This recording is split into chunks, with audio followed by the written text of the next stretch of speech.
good friend, Joe Satriano. Guys, I think you'll love this. Joe is one of the most inspirational people I've ever met in my life. Joe and his wife went through a 13-year battle of breast cancer. She lost her life, and Joe started a foundation in his wife's honor.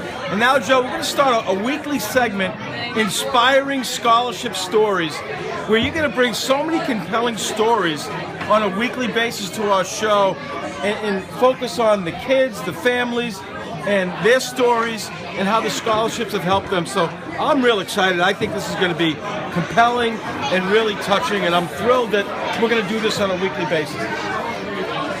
Well, thank you very much, Howie. I've always felt that your show does three things. One thing is information, another thing is inspiration, and the last thing is entertainment. We just had the entertainment. I hope that I can bring a little inspiration to everybody. The wonderful thing about the Susan Satriano Foundation is not only does it support kids through scholarships, and that's financial aid, but I also help them by letting them know that there is life after cancer, and also I go to interview each and every one of these kids. And once they find out my story, usually they open up like crazy because we're on a level playing field.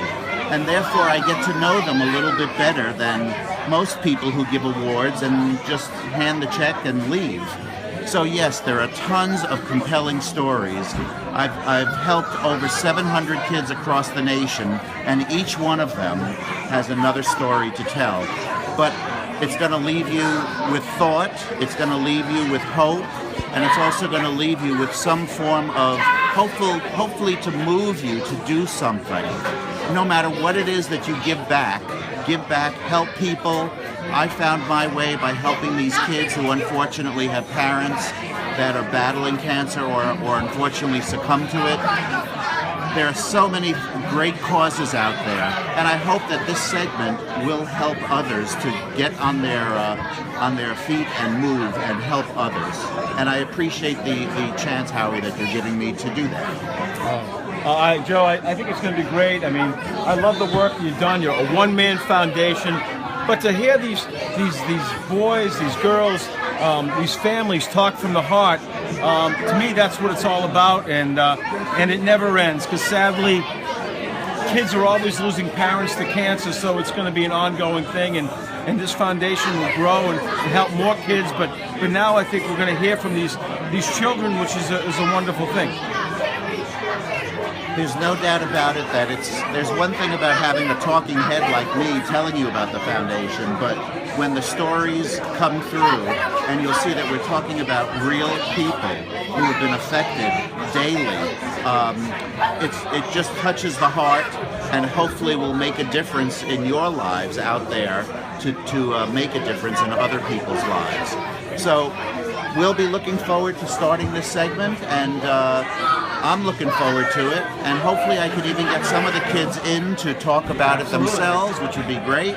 And Howie, once again, you are the man, because if it's not for you who does things like this, foundations like mine don't get known.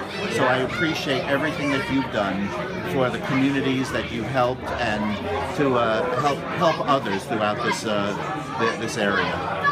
It's a labor of love, and here we have a horrible night here in Long Beach, 6 to 8 inches of snow, and we still got so many people to show up. And Rocco and I enjoyed a nice dinner before, and Rocco's going to do his movie review now. Mayor,